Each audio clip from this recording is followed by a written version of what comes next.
योगेन चित्तस्य पदेन वाचा मलं शरीरस्य च वैद्यकेन योपाकरोत्तम प्रवरं मुनीनां पतञ्जलिं प्राञ्जलिरानतोऽस्मि।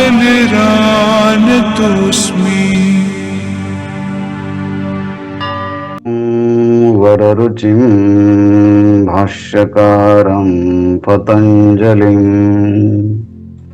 पाणिनिं सूत्रकारं च प्रणतोऽस्मि मुनित्रयम्। योगेन चित्तस्य पदेन वाचा मलं शरीरस्य च वैद्यकेन योपाकरोत्तं प्रवरं मुनीनां पतञ्जलिं प्राञ्जलिरानतोऽस्मि।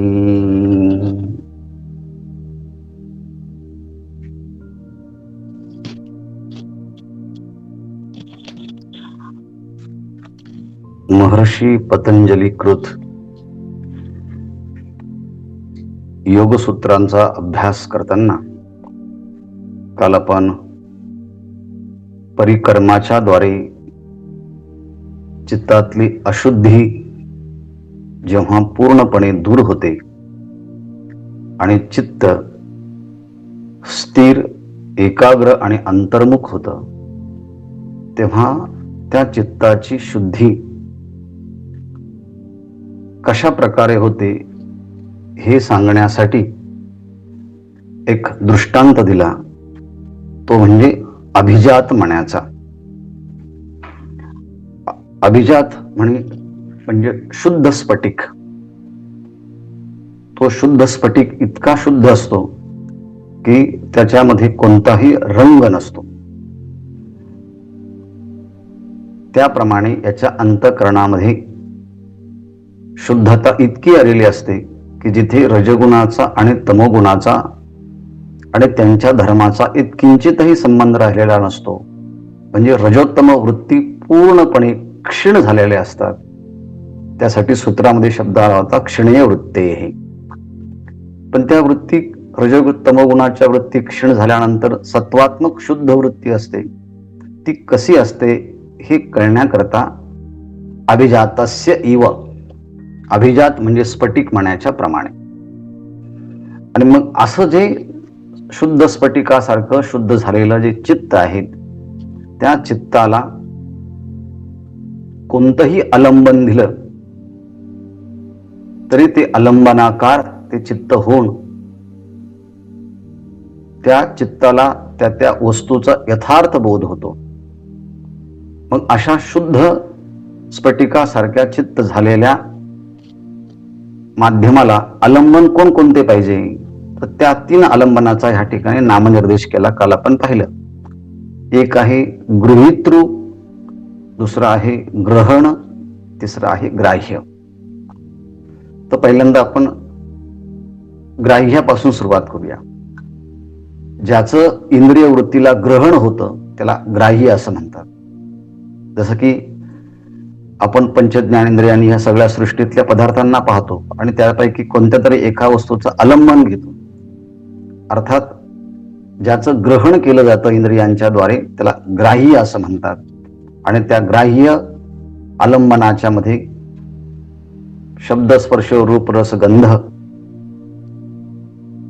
हे बाह्य विषय असतील किंवा पंचमहाभूत असतील किंवा पंचमहाभूतांच्या द्वारे निर्माण झालेले जड चेतन ह्या सगळ्या वस्तू असतील, घटपटादी पदार्थ असतील, या सगळ्या बाह्य पदार्थांच्या आकाराकार ते चित्त होतं आणि त्याचं यथार्थ ज्ञान होतं. त्याला ग्राह्य असं म्हणतात.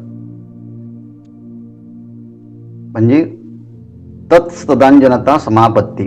ग्राह्य आलंबन मिळालं की त्या ठिकाणी ते चित्त स्थिर होतं आणि तदाकार होऊन त्या वस्तूचं ज्ञान होतं. त्याला समापत्ती असं म्हणतात. त्याप्रमाणे ग्रहण ग्रहण शब्दाचा अर्थ घेताना इंद्रिय, आतापर्यंत बाह्य वस्तूचं आलंबन केलं होतं, आता इंद्रियांच्याच वरती चित्तवृत्ती स्थिर करायची आणि तिथे स्थिर केली असताना त्या इंद्रियांच्या एका इंद्रियाचा यथार्थ जेव्हा बोध होतो, ते चित्त त्या इंद्रियांच्या आकाराकार होऊन जेव्हा ज्ञानाची प्रतीती येते, तेव्हा ते चित्त ग्रहण म्हणजे इंद्रियांच्या आकाराकार होऊन त्या ठिकाणी तत्स्थ त्या ठिकाणी स्थित होतं आणि तदंजनता त्या इंद्रियांच्या आकाराकार होऊन तसं प्रतीतीला यायला लागतं. याला समापत्ती असं म्हणतात. जसं स्फटिकाच्या बाजूला काळा रंग ठेवला तर स्फटिकाच्या मध्ये काळा रंग प्रतीतीला येतो. स्फटिकाच्या बाजूला जर जांभळा रंग ठेवला तर जांभळा रंग प्रतीतीला येतो. त्याप्रमाणे कोणतं आलंबन पुढे ठेवलं त्याप्रमाणे त्या चित्तच्या मध्ये तशा प्रकारची तदाकारता प्राप्त होते. आणि शेवटी आहे गृहीतृ. गृहीतृ शब्दाचा अर्थ आहे चेतन तत्वाच्या ठिकाणी, पुरुष तत्वाच्या ठिकाणी जर चित्त हे एकाग्र केलं तर मी सतचित आनंद आणि चेतन स्वरूप साक्षी कुटस्थ अशा स्वरूपाचं ज्ञान होतं. याप्रमाणे मुक्त पुरुषाच्या ठिकाणी सुद्धा चित्त एकाग्र केलं तर तशा प्रकारचं ज्ञान होतं. ह्याच सगळ्या प्रक्रियेत आपल्याला संप्रज्ञात समाधीचे असणारे सगळे विकल्प यांची प्रतीती येते आणि ह्या प्रतीतीच्या मध्ये वितर्क अनुगत समाधी, विचार अनुगत समाधी, आनंद अनुगत समाधी, अस्मिता अनुगत समाधी, अर्थात ह्या सगळ्या विकल्पांचा विचार त्या ठिकाणी मध्ये होत असतो. सांगण्याचा सार एवढाच आहे की ग्राह्य असणारं इंद्रिय, ग्राह्य असणारे पंचमहाभूत आणि तदंतर्गत पदार्थ, ग्रहण असणारे इंद्रिय किंवा ग्रहितृ म्हणजे साक्षी चेतन पुरुष, या ठिकाणी चित्त स्थूल, सूक्ष्म आणि सूक्ष्मतम असणाऱ्या चेतन पुरुषाच्या ठिकाणी चित्त एकाग्र झालं असताना ते तदाकारिताला प्राप्त होतं. याला समापत्ती असं म्हणतात. आणि मग पुढच्या सूत्राचा या ठिकाणी साहजिक विचार येतो. आणि तत्र शब्दार्थ ज्ञान विकल्पैः संकीर्णा सवितर्का समापत्ती. आता सवितर्क समापत्ती याचा विचार केला जातो आहे. तत्र असं म्हणत असताना जसं की आपण बाह्य वस्तूच्या ग्राह्य असणाऱ्या वस्तूला आलंबन केलं की त्या आलंबन केल्याच्या नंतर चित्तवृत्ती तदाकार होत असते. हे जे मागे आपण पहिल्यांदा स्थूल वस्तूच्या ग्राह्य वस्तूच्या बद्दल पाहिलं आहे. तत्र त्या ठिकाणी शब्दार्थ ज्ञान विकल्पैः संकीर्णा सवितर्का समापत्ती. या सूत्रांचा विचार समजून घेताना अंतःकरणाची सूक्ष्मता आणि एकाग्रता लागते.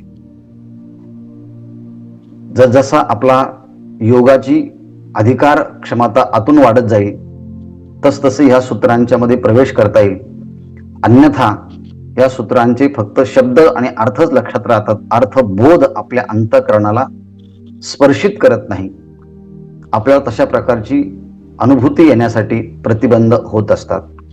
याकरता या सूत्राचा अर्थ समजून घेताना शब्द, अर्थ, ज्ञान विकल्पैः संकीर्णाः सवितर्काः समापत्ती याकरता थोडं लक्ष द्या. पहिल्यांदा आपण एखादा शब्द घेतो, जसा की गो हा शब्द घेतला. गो म्हणजे इंग्लिश मधला गो नाही, गो म्हणजे गाय असं होतं. गौ, गौ हा शब्द घेतला की गौ हा एक शब्द, तो शब्द कसा निर्माण झाला, त्या शब्दांच्या मध्ये कोणकोणती पदं असतात ही जर सांगायला सुरुवात केली तर व्याकरण फक्त पदांचा विचार करतं. म्हणजे गकार, औकार आणि विसर्ग मिळून गौ अशा शब्दाचा प्रयोग होतो. म्हणजे एखाद्या व्याकरणाच्या अभ्यासकाला सांगितलं की गौ म्हणजे काय, तर तो त्या धातू कोणता आहे, त्या कोणते विभक्ती प्रत्यय लागले, अर्थात त्या पदांचाच विचार करतो. म्हणजे असा एक स्वतंत्र विचार आहे की शब्दाच्या उच्चारणाबरोबर त्या संबंधाच्या असणाऱ्या विभक्ती प्रत्ययाचा विचार केला जातो, गौ. पण गौ हा शब्द कशाला निर्देशित करतो? तर गौ हा शब्दाने काय निर्दिष्ट होतं? तर जिला 4 पाय आहेत, 2 शिंग आहेत, 1 सेप आहे आणि समोर सासना आहेत, अशा ह्या पदार्थाला अर्थात या आकाराला गाय असं म्हणतात. अर्थात तो शब्द आणि त्या शब्दाच्या द्वारे निर्दिष्ट होणारा पदार्थ म्हणजे गाय. मग शब्द झाला, शब्दाच्या नंतर अर्थ झाला. आता शब्द उच्चारण केल्यानंतर तो शब्द आपल्या वाणीमध्ये असतो. गाय, गो, हो असं म्हणताना तो शब्द वाणीमध्ये आहे. या शब्दांच्या द्वारे निर्दिष्ट होणारा अर्थ, गाय हा जो आकाराकार पदार्थ आहे, गाय ही वस्तू आहे, म्हणजे गाय हा प्राणी आहे. हा कुठं आहे? हा गायीच्या गोठ्यामध्ये आहे. म्हणजे शब्द हा वाणीमध्ये आहे. त्या शब्दाच्या द्वारे निर्दिष्ट केलेला जो अर्थ म्हणजे विषय, ती गाय ही गोठ्यामध्ये आहे. आणि मी गो आनय असं म्हटलं की गायीला घेऊन या, गाम आनय, गायीला घेऊन या असं जेव्हा म्हटलं तेव्हा तुम्हाला ते ज्ञान झालं की गायीला घेऊन यायचं. मग शब्द, अर्थ आणि त्याचं ज्ञान हे आपल्या हृदयामध्ये असतं. शब्द आपला वाणीमध्ये असतो आणि विषय हा पदार्थ तो वेगवेगळ्या ठिकाणी असतो. अर्थात तीनही ठिकाणी जर आपण पाहिलं तर एकाचं उच्चारण केलं असताना दुसरा नसतो, दुसऱ्याचं उच्चारण केलं असताना तिसरा नसतो.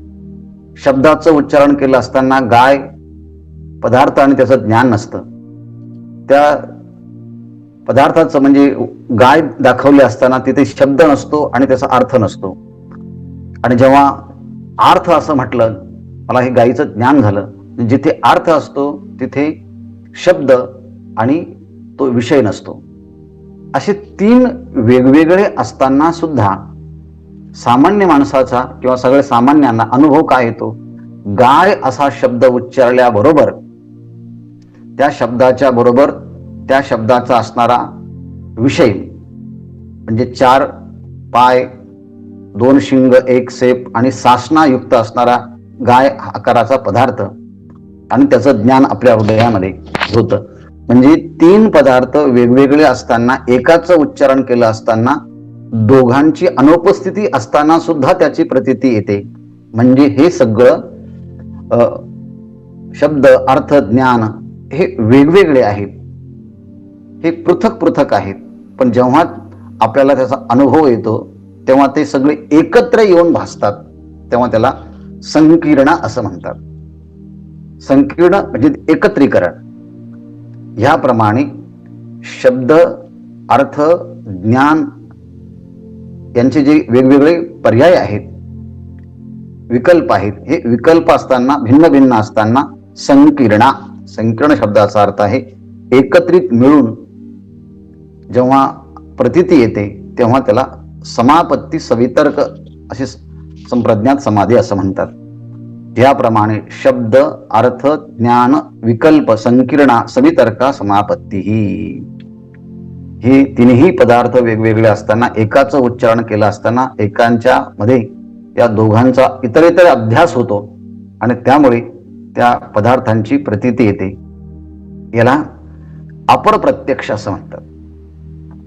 यानंतर दुसरं, सवितर्क समापत्तीच्या नंतर निर्वितर्क समापत्ती जेव्हाचा विचार केला जातो तेव्हा विचारसंबंधाचा विचार करताना आणखी थोडी सूक्ष्मता लागते. ते आपण पाहूया. सूत्र क्रमांक 43. स्मृती परिशुद्धो स्वरूप शून्ये वार्थ मात्र निर्भासा निर्वितर्का. पुन्हा पुन्हा या सूत्रांचा सूक्ष्म अवलोकन केलं, श्रवण केलं, पुन्हा त्याचं मनन केलं, चिंतन केलं तर ह्या सूत्रांचा अर्थ आपल्याला कळतो, त्याचा अवबोध होतो.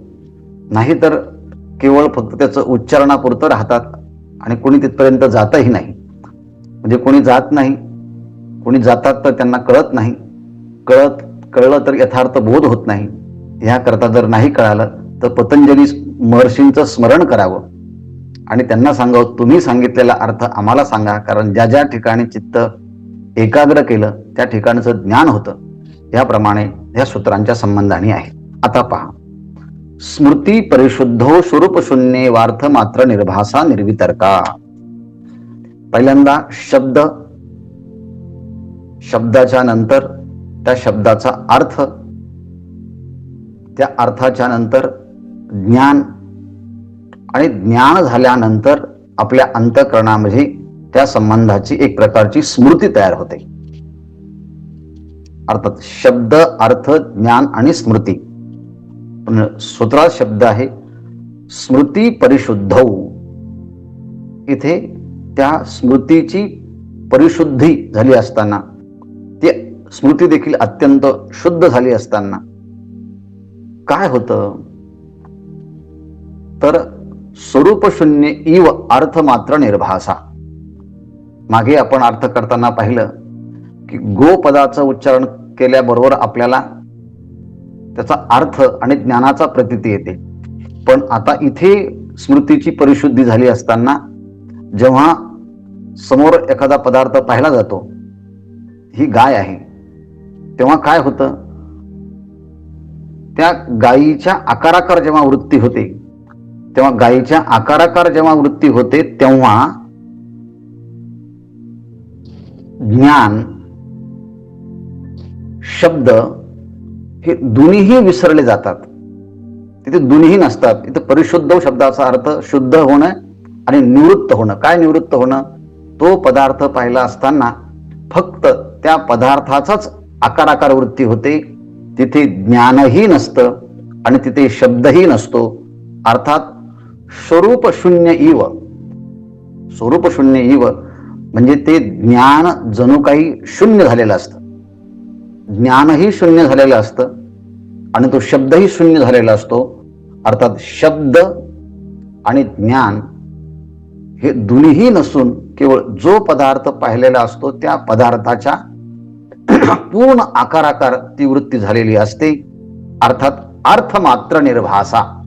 अर्थ म्हणजे विषय, तो पदार्थ, त्या पदार्थाचंच फक्त प्रकाशन आणि प्रकाशन होतं. अर्थात तिथं ज्ञानही नसतं, तिथे शब्दही नसतात. फक्त ज्या वस्तूच्या आकाराकार वृत्ती झालेली असते त्या वस्तूचंच फक्त प्रकाशन होतं. म्हणून शब्दाचा प्रयोग केलाय अर्थ मात्र निर्भासा. केवळ आणि केवळ अर्थ म्हणजे त्या विषयाचंच फक्त प्रकाशन होतं, त्याचंच फक्त अभिव्यक्ती होते. आणि अशी जी समाधी आहे ती समाधी निर्वितर्क. त्या ठिकाणी तर्क नाही, त्या ठिकाणी पर्याय नाही. कोणते पर्याय नाही?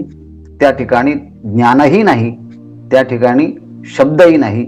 केवळ चित्त त्या वस्तूच्या आकाराकार होऊन त्या वस्तूचं फक्त दर्शन घडतं. याला परप्रत्यक्ष असं म्हणतात. या परप्रत्यक्षाच्या द्वारेच, ही परप्रत्यक्षच मूळ अनुमान आणि आगम प्रमाणाचं हे मूल मानलं जातं. या संबंधाची खूप सखोल चर्चा दर्शनशास्त्रामध्ये केलेली आहे. प्रत्येकाने आपापलं मत सांगितलं आहे. त्यामध्ये विशेषतः बौद्ध शिष्य जे माध्यमिक, योगाचार, वैभाषिक आणि सौत्रांतिक यांचं मत मांडून व्यासांनी त्यांचं खंडन करून ही निर्वितर्क समाधी कशी आहे हे सिद्ध करण्याचा प्रयत्न केला.